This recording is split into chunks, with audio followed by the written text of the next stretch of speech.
warahmatullahi wabarakatuh. Pada kesempatan kali ini kami akan mempresentasikan tugas kelompok kami, yaitu pendidikan anti korupsi dengan judul Kerjasama Bank Dunia dalam Pemberantasan Korupsi. Dengan anggota saya Rifa Azhara dan rekan-rekan saya Haridani Razarani, saya Nur Hanifah, saya Anissa Diamudanimo, saya Hafsa Yusuf Azhara, saya Kaisa Ferliana, saya Rahmatullah Salah. Kami dari kelompok 2 dari kelas 2 NJRB. Yang pertama saya akan membacakan mengenai latar belakang.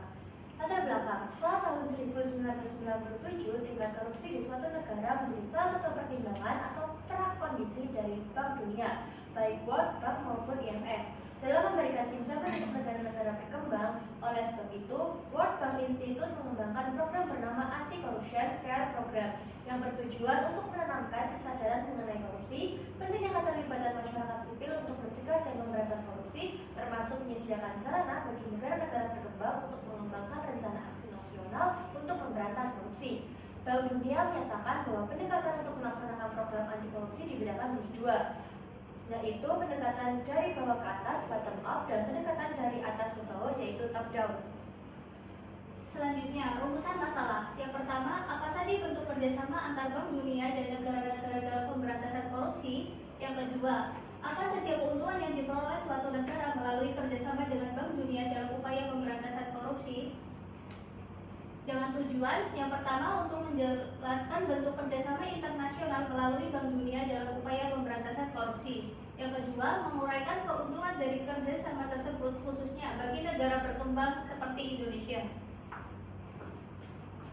Selanjutnya yaitu bentuk kerjasama Bank Dunia dalam pemberantasan korupsi, yaitu A. Pendekatan bottom up. 1. Menumbuhkan dan meningkatkan kultur anti korupsi. Masyarakat juga dapat meningkatkan kultur pendidikan anti korupsi kepada anak sejak dini. 2. Masyarakat juga dapat berperan untuk membersihkan pemerintahan dari potensi tindak pidana korupsi. Langkah yang paling efisien dan efektif adalah dengan mencermati rekam jejak calon pemimpin dalam pemilihan umum. Dan selanjutnya, pendalaman nilai Pancasila kepada masyarakat untuk meningkatkan kesadaran anti korupsi. Nilai Pancasila berisikan tentang prinsip kehidupan yang memotivasi tiap manusia yang memiliki prinsip tersebut untuk selalu mengutamakan persatuan dan kesatuan Indonesia dengan tidak mengambil dan mengganggu hak orang lain atau korupsi. Sehingga apabila masyarakat menaati nilai Pancasila, maka budaya untuk melakukan korupsi pun akan berkurang. Pendekatan top down. Menurut Bazini, strategi untuk melawan korupsi juga telah diawali oleh institusi tertinggi suatu negara dengan mengikuti pendekatan top down, yaitu dengan pembentukan hukum dan lembaga negara baru, kampanye kepekaan rakyat, dan tuntutan akan integritas yang kebanyakan berasal dari tingkat tertinggi pemerintah, termasuk dari presiden sendiri. Hal ini sangat penting karena tidak mungkin untuk melawan korupsi tanpa adanya komitmen dari pemimpin tingkat atas. Berikut beberapa upaya Indonesia dalam melawan korupsi dengan pendekatan top down.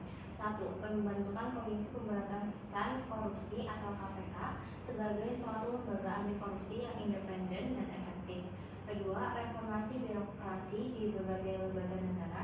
Reformasi birokrasi merupakan upaya untuk melakukan pembaruan dan perubahan mendasar terhadap sistem penyelenggaraan pemerintahan, terutama menyangkut aspek-aspek kelembagaan atau organisasi, ketata laksanaan atau business proses, dan sumber daya manusia aparatur.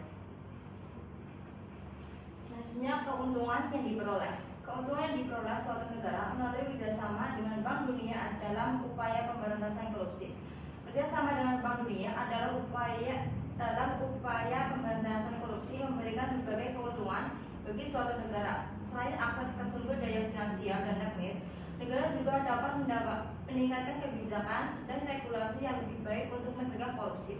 Bank Dunia dapat membantu dalam pelatihan dan pengembangan kapasitas pegawai pemerintah serta lembaga penegak hukum dalam mendeteksi dan menangani kasus korupsi. Studi kasus kerjasama Bank Dunia dan Indonesia dalam reformasi keuangan publik, proyek SPAN dan Sakti, sistem perbendaharaan dan anggaran negara. Latar belakang. Sebelum tahun 2012, sistem pengolahan keuangan Indonesia masih terfragmentasi dan tidak efisien. Banyak transaksi manual, pelaporan lambat, dan celah korupsi tinggi. Ya, intervensi dan Bank Dunia memberikan bantuan teknis dan pembiayaan melalui Public Financial Management dan Revenue Administration Reform untuk membangun sistem SPAN dan SAKTI, yaitu sistem digital terintegrasi dalam pengolahan APBN. Hasil dan manfaat: 1. Semua transaksi keuangan negara dapat dipantau secara real time. Yang kedua, proses penganggaran dan pembayaran menjadi lebih cepat dan transparan. 3. Mengurangi peluang korupsi dalam proses anggaran dan pencairan dana.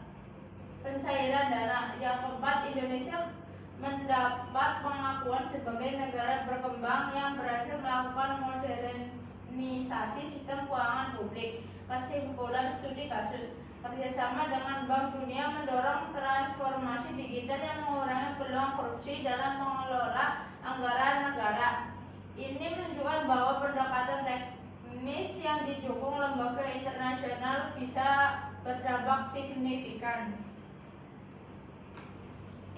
Lalu kesimpulannya adalah dapat disimpulkan bahwa pemberantasan korupsi memerlukan pendekatan yang komprehensif dan melibatkan berbagai pihak, baik dari masyarakat maupun pemerintah. Pendekatan bottom up menekankan pentingnya kesadaran masyarakat dalam menumbuhkan kultur anti korupsi, melaporkan dugaan tindak pidana korupsi, serta memilih pemimpin yang berintegritas.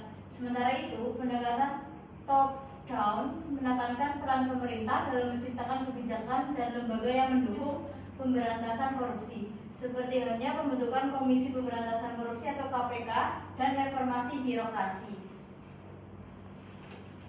Sekian presentasi dari kami. Mohon maaf jika ada kekurangan dan kesalahan. Kami akhiri. Wassalamualaikum warahmatullahi wabarakatuh.